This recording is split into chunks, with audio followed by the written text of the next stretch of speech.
This is Pocket Presents, powered by Sleeper. Pocket Presents, gang, we are back. Week 5 is here, and man, is the NFL rolling right now. Tyler, we've got a bunch of different narratives developing. We have a lot of things going on. I feel like we're getting like some off-season type of activity during the season, while also teams have to play games and this and that. There's a lot of shuffling that's about to happen. Man, it's only week 5, and we have 18 weeks of the NFL now in regular season. So we got a lot of action to cover. How are you today? I'm good. I can only think about, we have our first buys this week. The Eagles, for instance, have their bye. That might be much needed for them as they had no offensive weapons this last week. But how brutal would it be to then go on to have to play 13 weeks in a row? I almost think that the NFL needs to institute a second bye before they even go to 18 games. That a 13-week stretch like that, it has to be brutal. You know, I would love for the NFL to have 2 bye weeks. I think that because the advantage and the disadvantage of bye weeks, like, call it which one. Right now, the Eagles probably do need a bye. Like, they're injured. They're pretty beat up. But for them to sustain 12, 13, 14, 15 weeks of play into the playoffs, if they even make it that far, that's obviously a disadvantage. I think the schedules and the way that they're aligned right now, there's definitely some advantages and disadvantages to be had. And I think 2 buys, look, give us 19 weeks of football, give us 17 games, extend it out one more week, and we'd be happy. We'd all love more football. I love more ball. You love more ball. We'd all love more ball. We'd get more player props that we can bet on one more week. You know what I mean? Like, I don't know. Give me 2 bye weeks, commish. I'm looking for it. So I think some of these teams are looking for it too. I think it would definitely like average out some of these weird games that we get late in the year where like teams roll out with no quarterback and 2 receivers, you know? But hey, we're in the thick of it right now. So yeah, I do like that call out. Was there a week that you liked having your bye more than others? Did you like having a late bye, early bye? Where would you prefer it? I think midway, as much as midway as possible. Early on is kind of nice because it does create like a reset if you're having a bad start to the season. But if you're having a good year, man, like the more that you can get your bye week around later in the year, which a lot of teams have their division games stacked late in the year, to get an extra break there. And again, look, we do look at these Thursday night games.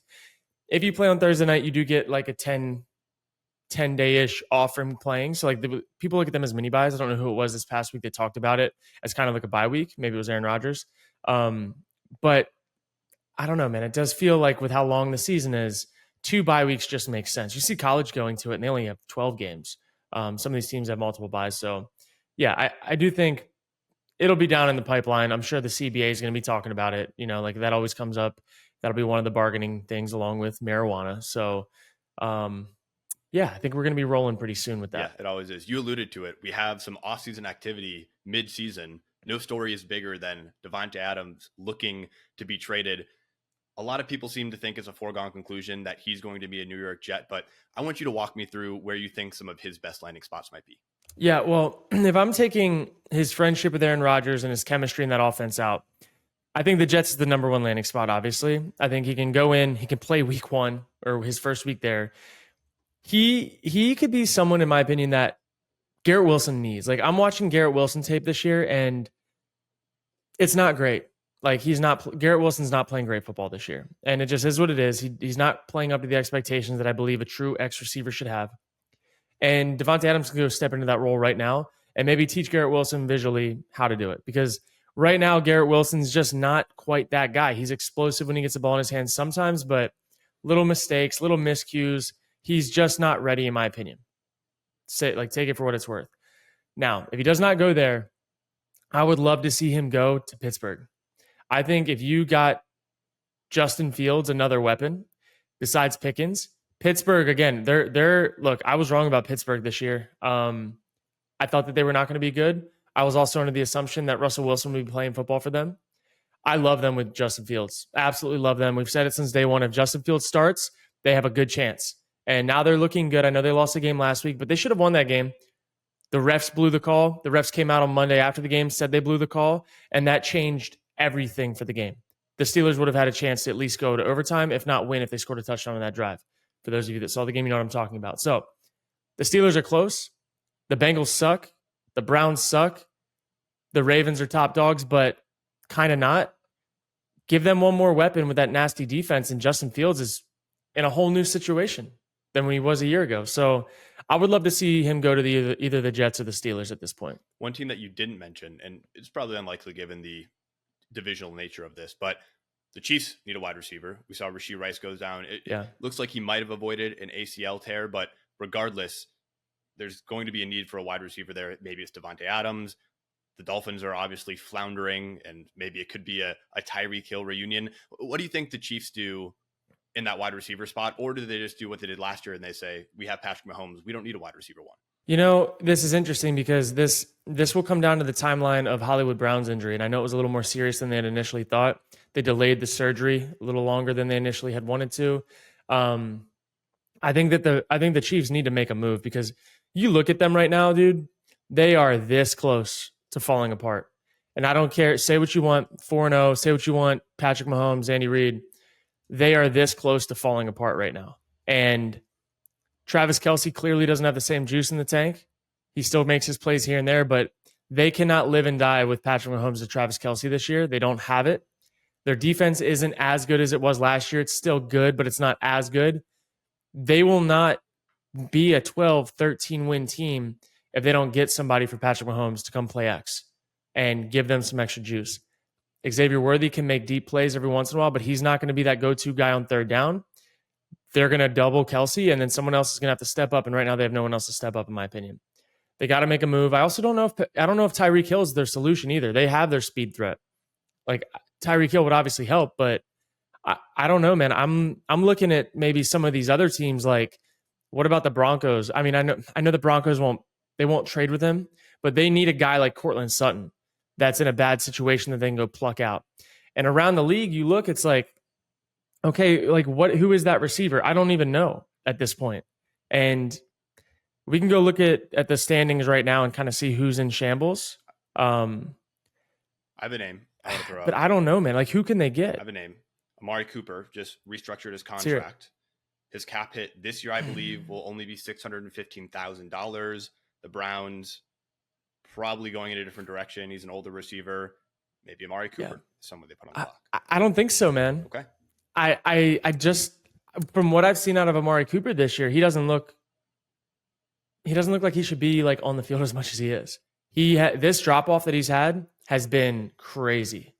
I mean, don't get me wrong, Deshaun Watson's not playing good football. Amari Cooper's not playing good football. Like, he's really not. And the first few weeks were uglier than it was last week. He made a few plays here and there, but he's not that guy either, in my opinion. Like, I don't know. I'm looking at some of these teams that are down and out, right? Like, I don't know. The Broncos are 2-2, but they're still kind of fighting. The Jaguars are 0-4. The Titans are 1-3. Like, I would rather the Chiefs trade for DeAndre Hopkins at this point than Amari Cooper, because I think his play style matches up well with Patrick Mahomes. I mean, all of these teams, the Panthers, like, they just traded for Deontay Johnson. The Rams, the Cardinals, they're 1-3. Like, I just think at this point in the season, there's not really a guy they can go get. You know what I mean? Like, and the ones that they could get in the division, Davante Adams, like, they're not going to do that. I doubt it. I don't know, man. I think the Chiefs might be screwed. Like, I know they're 4-0. People are saying what they want, but it's a long season, and this is not even coming out of Chiefs hate. This is coming out of like, hey, I just don't know how they sustain this for an entire season. You look at their schedule coming up. They have the Saints on Monday Night Football, where, yeah, the Chiefs should win, but I think the Saints might upset them. The Saints, they've come close in 2 weeks back-to-back, going toe-to-toe. I think that the Saints can go into Arrowhead and beat a depleted Chiefs team. I actually think they can do that. And then they play the 49ers, and then they play the Raiders, and then they play the Bucks, and then they play the Broncos and the Bills. They get a game at the Panthers, and they play the Raiders again, the Chargers. The Chargers should have won that game last week. Like, the Chargers blundered some situational football, and that, I don't know, man. It's just kind of like, I know the Chiefs keep finding ways to win, but it's just not going to be sustainable this year unless they go get a weapon or somebody else that can prop up that offense. Looking across the board, man, I don't know. They're 4-0 right now, but it's not convincing to me. And we've seen this every single year. Teams start 4-0, take the Chiefs out of the equation, take Andy Reid and Mahomes out of the equation. They're not a really great 4-0 team. And it could very easily look like 1-3 right now. And they're finding ways to win, but I don't know. I don't know. I don't like it without the weapons that they don't have right now. That's fair. You were talking about before we hopped on recording that you didn't think Mahomes was having a great season. I think a lot of people have pointed that out, especially when you look at his passing charts. He's just not taking some of the shots down the field, up the middle that you have seen him do in the past, and that's resulted in lackluster stats just across the board through the first 4 weeks. I want to talk through now some of your quarterback rankings this year. I was shocked when you said some of the names ahead of this recording. I'm assuming Pat Mahomes is not going to be in your top 5, but looking at the landscape, how would you rank the top 5 quarterbacks right now? Yeah, well, yeah, like we said, Patrick Mahomes is not in the top 5 right now. He has not done anything this season that even looks remotely close to being a top 5 quarterback. If he did not have the Super Bowls that he has, we wouldn't even be talking about him in the same conversation. Yes, history matters, but as of right now, today, power rankings throughout the season, it's a pretty interesting list, man. And number 1 for me is Jaden Daniels, with 1B being Sam Darnold. They are playing football they're playing the quarterback position, in my opinion, better than anybody else this season. And it's not really close. Jaden Daniels, he has 3 passing touchdowns, 1 interception. I think he has 3 rushing touchdowns as well. His efficiency is crazy. And it's not even like he's getting a bunch of easy gimme completions that are 2 to 3 yards a pop. He's having to make decisions. He's having to go through reads. I don't know what all these talking heads are talking about of him being a 1-read quarterback. It's like, turn on the tape, know what you're looking at, and you'll see a quarterback playing better than anybody has in a really long time. Starting the season this way, the last 2 people to start this way, Tom Brady and Peyton Manning, with this completion percentage. It's insane. So give me Jaden Daniels at 1. Give me Sam Darnold at 2, which is just wild because earlier in the offseason, who were our 2 quarterbacks we were talking about? Jaden Daniels and Sam Darnold. We've been calling this since April. And Sam Darnold is even more impressive, in my opinion, because what he's had to become from where he was. Again, we knew he'd be propped up by the system, by the receivers, by Aaron Jones. 11 touchdowns, 3 interceptions. Almost a 70% completion percentage. He is playing damn near lights out. And the interceptions that he's throwing really are like, he's just kind of being a little risky, but he's not like just doing it all the time. It's like, it could have been a big play, but he played his risk up because he's so far ahead in a game, or he's trying to put the dagger in the coffin. Like, give me Sam Darnold at number 2. And I don't know, man. I'm looking at this list. Give me some Geno Smith love too. Geno Smith, I wouldn't put him at number 3 right now. I think that there's guys that are playing better than him, but man, was he impressive last week. And he's been pretty much impressive all year. But Geno Smith is somewhere in that top 5.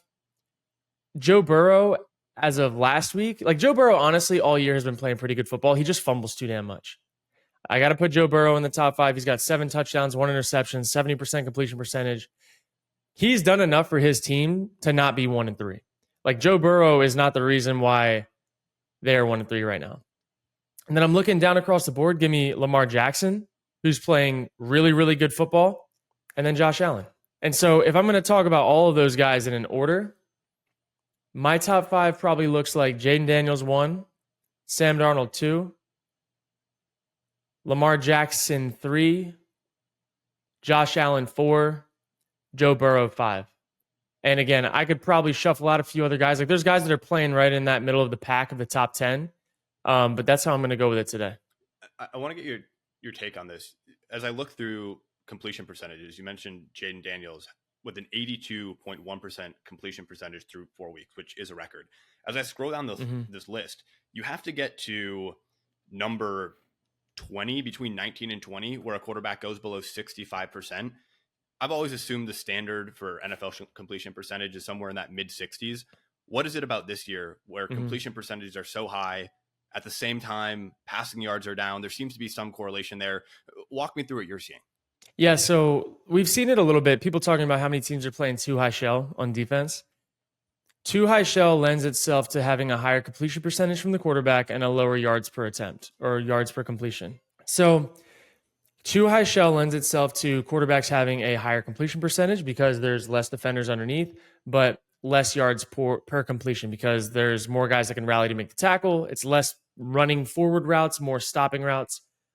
What we're seeing, though, and again, it's such a unique season because these teams normally play a certain way throughout like the first 30 to the 20 or the 10. Like all the way down the field. And then inside the 10-yard line, inside the 20-yard line, defenses start to shift. There is a real big bend but don't break happening in the NFL right now.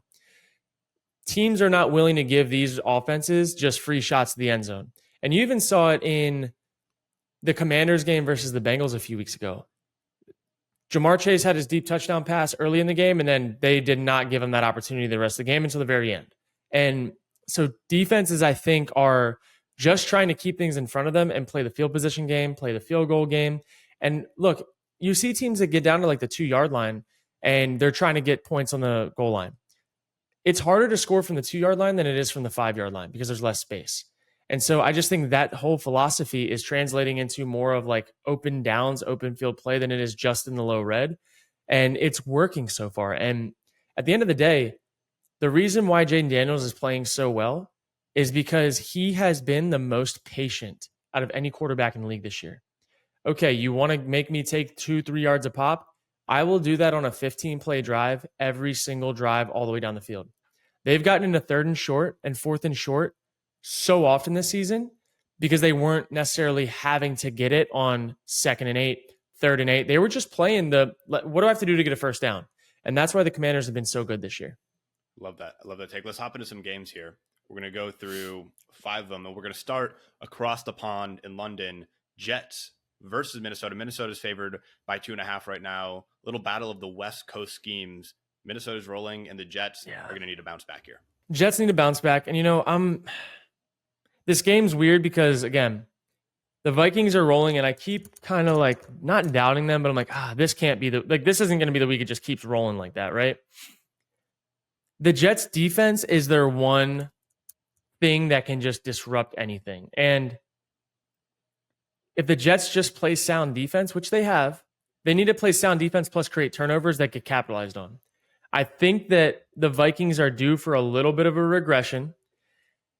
And I think the Jets have a chance here to do that because of their defense. I also think that the way that the offense matches up, very similarly to how the Packers offense matched up when they stopped turning the ball over, this game should be, in my opinion, a little bit favored scheme-wise for the Jets and how they play offense. They're going to run the ball right at them, which the Packers got out of their run game so early because they got down 28-0 from all the turnovers that they didn't even get a chance to establish the run. But I think the Jets are going to make an emphasis of establishing the run and give the Vikings defense a little bit of a run for their money. Not yards-wise, not blowing up the scoreboard, but just like per play schematically. This game's going to be closer than people think, and I think the Jets do have a chance here, especially because it's not in Minnesota. I like it. Rodgers is 17-11-1 against the Vikings. Obviously well known, his domination against them in the NFC North. Talking about another NFC North team, Green Bay at Los Angeles. They're playing the Rams. I'll be in the house. -3, not a good thing. I was in the house last week against the Vikings, and that didn't turn out great. But regardless, Green Bay is favored by 3. It's probably going to be kind of a home game out there in LA, if I have to guess. Green Bay lost a close one last week to Minnesota. Jordan Love didn't start hot. So what I want to start with this, Kurt, where I want to start with this is how can we script, we being Matt LaFleur, how can Matt LaFleur script Jordan Love into starting the game better than they did last week? Because it looked like once he knocked the rust off, things were great. But it took him a half of football to do that. I think that they've got to start by just throwing haymakers, right? Like, Jordan isn't necessarily the guy that needs like 2 or 3 easy completions to get rolling. I kind of think Jordan thrives on, all right, let me throw a deep ball here. Let me like feel what that feels like. Because once he gets dialed in on the deep ball, he feels like he can place that anywhere he wants it to. You saw that late in the game against the Vikings. It took a little bit to get it going, but I think if you get some one-on-one coverage, some no safety help, give him a few chances to throw some back shoulders or some deep balls to Romeo Doubs, maybe Wicks, like give him a chance to push it downfield in a relatively safe manner early. Because it's going to come back when you need it. When you need that big play, he's going to be more dialed in. I also think they need to run the ball downhill. I want to see them under center, running the ball vertically. I don't really want to see them run the ball horizontally. Like, get Josh Jacobs going downhill, assuming he's healthy. Let it ride. So get that going. That gets the deep play action game going. Get the high crosses and all that with Romeo Doubs. He crushes those. I just want to see them like start by taking the first punch and not easing their way into a game, because the inside zone with a bubble in the first play, I'm like, okay, cool. Like, no, like let's either punch them in the mouth with the run or take a shot deep. Like let's ease our way into that game that way. So hopefully they do it. We'll see. What do you think about the Packers -3 here? They're favorites on the road. It makes me a little uneasy, but yeah, will you take the points here? Yeah, I think they should win. I mean, assuming that the Packers defense is more healthy than it was last week, that was a little scary to watch. Their defense was pretty hurt with the DBs out. The Rams just won't be able to match up offensively versus the Packers starting defense. Like the Packers might only need 10 points to win this game if the Packers starting defense plays how it plays with all their guys. All right, make this line make sense for me. We have the Bills favored by a point against Houston at Houston, probably the game of the week with Allen versus Stroud. The Bills have looked good, yet they're coming off a trouncing against the Ravens last week, yet they're still 1-point favorites against a pretty good Houston team. So what do you make of that? Yeah, I really want to know if Joe Mixon is going to play because he is a lifeline for that team right now, and the running back room is really thin for the Texans. I still like the Texans though. Like I like the Texans defense, how they match up against the Bills offense. I think the Texans are going to win this game. I think the Bills are going to drop 2 in a row. I think that CJ Stroud is going to be sharper than he was last week. The Texans game last week shouldn't even have been as close as it was. They ended up winning 24-20, but CJ Stroud missed, I think, 2 touchdown passes. The Nico Collins, like missed, like they were open. He missed one for sure. One of them could have been a touchdown, would have been a big game. CJ Stroud's going to play better than he did last week. And I don't think that the Bills offense can match up against the Texans defense if they're humming. Like the Texans defense is pretty solid. They didn't show up great, obviously, against the Jaguars, but I don't know, man. I don't think the Bills offense has enough juice. They beat up on teams that are bad, and the teams that are good, I don't know, man. I'm not sold on the Bills offense right now. They do have some good play calls. They do have some good this and that, but the Texans play more zone than the Jacksonville Jaguars did a few weeks ago when the Bills ate them up. And the Bills last week, I mean, they couldn't do shit against that Ravens defense. And the Ravens defense has not been hot by any means. So I don't know. I mean, we are talking about a Ravens defense that let up 26 against the Raiders, 25 against the Cowboys, and like all of it in the fourth quarter. I don't know, man. I'm not sold on the Bills. I don't think the Bills are the best team in their division, to be honest. I think the Jets will be the best team in the division by the end of the year, but I don't know. The Jets have to get out of their own way too. I completely agree. So give me the Texans. All right. Let's talk about 2 more teams who I don't really know what to make of. We have the Cardinals at San Francisco. San Francisco's favored by a touchdown. You know, this could be a trap game for the Niners, although saying that would imply that the Niners have been rolling, and they've been looking a little clunky coming out of the gate here too. And then you have Cardinals where in flashes, they look incredible and their offense looks unstoppable. And Kyler Murray looks like the MVP that you were hyping him up to be all offseason. And then you see them look horrible. So how do you think about this matchup? This is going to be which version of the Arizona Cardinals defense shows up, right? Like the Arizona Cardinals defense that held the Lions to 20 will probably help them win this game. The Cardinals defense that held the Rams to 10 will probably help them win this game. The Cardinals defense that blew the second half against the Bills, that's going to hurt them. And obviously last week against the Commanders, I will say divisional games are weird. I will say that the Cardinals are going to have to get in their bag and get creative. And I also think that the Niners, now that Debo's back, he's going to be one more week healthier. I don't see how the 49ers lose this game. I know how the 49ers are coached. I know how they're schemed up. I know their process week in and week out. They're not going to take any of these games lightly, and it's in San Francisco. Kyler Murray is going to have to play out of his mind, and the defense is going to have to get a few breaks for the Cardinals to have a chance in this game. And I'm sorry, Kyler Murray does not have the help that he needs. He has Marvin Harrison, but like Marvin Harrison, he's still a rookie. Yeah, he has some big plays here and there, but big plays here and there won't win you a game against one of the better teams in the league. You need consistency. You need a dominant performance. And I don't know if he's ready to do that against the 49ers defense. Man, I don't know. The Cardinals are so tough for me because their ceiling is how special can Kyler Murray be on that Sunday? And he can't be a superhero every single week, right? Like, and James Conner is going to have to be running the shit out of the ball for them to have a chance. And that defense is a tough run defense. So I don't know. Maybe they'll take some things out of the Vikings playbook, but they don't have Justin Jefferson. So I don't see how the Cardinals win this game, and I really wish that Kyler Murray played quarterback somewhere else. Let's wrap it up with the Monday Night Football matchup. Saints at Chiefs. Kansas City's favored by 5.5. We talked about it. Mahomes in this offense need to right the ship. It's going to be hard without a wide receiver. And the Saints, they do not look like the super-powered offense they look like the first 2 weeks. Yep. The Saints have tapered off. Teams have figured out a little bit how to slow them down. But at the end of the day, the Saints have 2 wins that they put up 47 and 44 points. And they have 2 losses that they lost by a combined of less than 5 points in. And both of those losses, they were winning with 30 seconds left in the game. The last 2 games for the Saints are kind of opposite of what's happened with the Chiefs. The Chiefs have been on the right side of those coin flips. I'm telling you guys, I think the Chiefs lose. I think the Saints go into Arrowhead with a don't give a fuck mentality. Know that the Chiefs are a wounded animal right now and go potentially pour it on.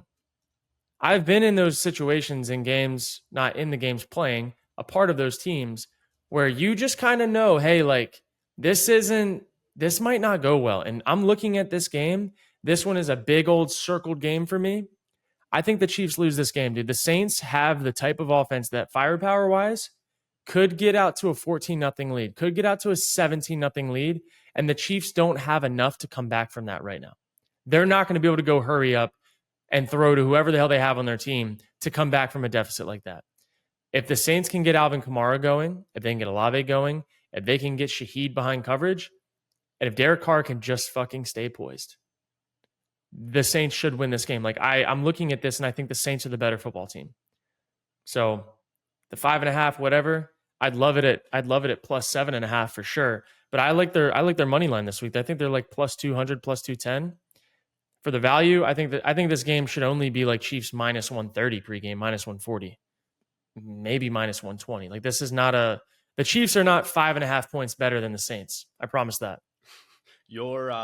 Your ability to come around on the Saints has been impressive this year. I hope Saints fans can appreciate the honesty, the humility that you've displayed starting this season. Thanks, not dude. being the biggest fan, and now you're being I like being what honest. I saw. You like what you see. You're gonna tell it like it is. Yeah. At the end of the day, I'm gonna tell it like it is, and I'm very recency film biased. Like I care so much less about historical matters, but I care less about historical than what are you doing for me right now. When I made my take about the Saints in the offseason, what was the last thing we saw? Derek Carr about to lose his job, that offense looking abysmal, and they're looking like there was no hope in New Orleans. That was what I made my basis also off of. They came out, played really good football, and showed real signs of a potential dominant team. The Saints would have won last week against the Falcons. Like the Falcons are another team that like I love the Falcons. But man, they've pulled out 2 wins out of their ass that like should not have happened. Like Q hit like a 58-yard field goal to win the game, and the Eagles blundered that one game. You know what I mean? Like I don't know, man. The Saints are a really good 2-2 football team. I think the Saints could easily be 4-0. And if the Saints were 4-0, if 60 seconds between 2 games went different, this line in Kansas City would not be minus 5.5. It'd be 2 4-0 teams, and the Saints would be looked at as the better 4-0 team than the Chiefs. If 60 seconds of time and space was different. I think the Saints show up on Sunday or on Monday Night Football, I'm sorry, and have something to prove. I don't know, man. I don't think anybody's afraid of the Chiefs this year. I sure as hell wouldn't be if I was the Saints. I would look at them like, damn, our defense stacked up against their offense. Let's go eat. Our offense against their defense, they're not who they were last year. Let's go eat. I don't know. That's where my mind's at. Prove me wrong, Chiefs. Let's wrap it up with some picks here, Kurt. We handed out a winner last week. Yeah. We had the Deontay Johnson, Shakir Pickens reception 3 picks, and that was a winner. So we sure let's did. do another one. You know I love my picks. I love my alternate picks. So that's where we're going to start. We're going to go and scroll through these games. And what we like to look at is game script. The Houston Texans against the Buffalo Bills. What is CJ Stroud going to have to do for them to win this game? I promise you one thing. CJ Stroud's going to have to toss the rock. CJ Stroud to go over 225 passing yards is 1.28 multiplier. I think he's going to have like 300 yards passing, but give me 2.28. And then let's go and see who else we're cooking with here. We got maybe some receiving lines. Nico Collins, 6.5 receptions. I'm not going to do it, but I like it. I like it. We're going to move on from this game. I'm going to take one from a few games of things that I know should happen. So CJ Stroud over 225 passing. Miami, New England, I'm staying far away. Far away. All right, San Francisco. You know who's really been consistent passing the football? Brock Purdy. Brock Purdy has had 230, 319, 293, or 292, 288. He has had a lot of passing yards every single week. And now he's playing against a really not so great Cardinals defense. Brock Purdy over 250 passing yards already gives us our 2x multiplier. We're close to it. So I love him over 250. And then you know who else has been really toting the rock? Jordan Mason. Jordan Mason has had 147, 100, 77, and 123 yards rushing every single week. This Cardinals defense will get the ball ran on them. He will be running for over 50. Ooh, why is it bugging with me? Don't bug with me. Here we go. Why is it not doing it? Oh, it might have just left. Jordan Mason, 50 yards rushing is a 1.1x multiplier. So this is the entry. This is all we're looking at. I'm looking at how do I double my money every week in a really likely way. CJ Stroud over 225 passing yards, Brock Purdy over 250 passing yards, Jordan Mason over 50 rushing yards. I don't care about all the other regular lines that they're setting. I don't care. Give me the alternate lines that hit 80% of the time. Give me doubling my money. $1 makes $2.16. I meant to do $10, but you get the gist. That'll over double your money. And you know what? We're already here. Let's do another one. I'm feeling good today. Give me the Packers, baby. You know what Jordan Love does? He throws the piss out of the ball. And I love his alternate lines. Jordan Love to throw over, let's go 225 is 1.3. I love that. I love that a lot, actually. Then let's go to another game. Pittsburgh and Dallas. Ooh. CeeDee Lamb. Does CeeDee Lamb get 50 yards receiving often? He does, every single week. 1.16. Does Justin Fields throw the ball well? He does. He has been. Does Justin Fields throw for over 150 yards passing this week? I think he does because that defense is suspect. That's 1.9. And then let's look. We talked about KC. We talked about this game. We're going to make this entry wait to play out until Monday Night Football. You know who's going to throw for yards this week, guys? Derek Carr is. Derek Carr, 150 yards passing, will bring us over our 2x threshold. $9 pays out $18.54. And I love this. This one makes me happy. I love alternate lines. If you guys are new here, just know one thing. Alt lines are the best lines because Vegas doesn't miss. So that's my entry. I got it. I saved it. I locked it in. I got 2 entries for you guys this week. Trust me.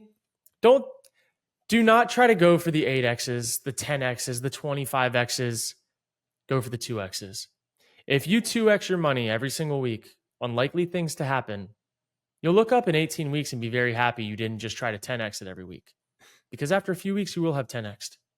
It's as simple as that. It's math. It's the picks equivalent of we have a too high safety look and we just got to take our completions and take our completions and take our Dude, you got to take your completions right. every week, Tyler. Right. If you are putting money in the market, you just take your completions every week and you'll be able to sleep well. You'll be happy that you see green. Don't try to 10X it in a week. That'll burn you. Just take your little 2Xs and just keep dinking and dunking all over the field. It's been working all year. So that's the best that I can give you guys. I like it. We got 2 this week. But and my encouragement to everybody, I get it early. So I get to do it I'm literally doing it as you're talking about it. But as you're watching, these lines change and these lines move. I call you a line mover, Kurt, because it's true. People will get on these quickly. So I encourage everybody to do the same. They do. And guys, if you want to get your first time deposit, use code Kurt. It'll get you a $100 match. So you put in $100, you get $200 to play with. Also, sometimes we run some redeposit matches. Not right now, there's not one, but maybe if you comment redeposit, please, we can get Sleeper to bump that back out. And last time, I think we did a $25 redeposit match for people that already used the first time. So keep asking for it. We can make them deliver. We'll catch you guys next week. Hope you guys enjoyed the episode. If you guys are bored this weekend, check out the film review videos. And we'll be watching ball and tweeting all weekend. See you guys.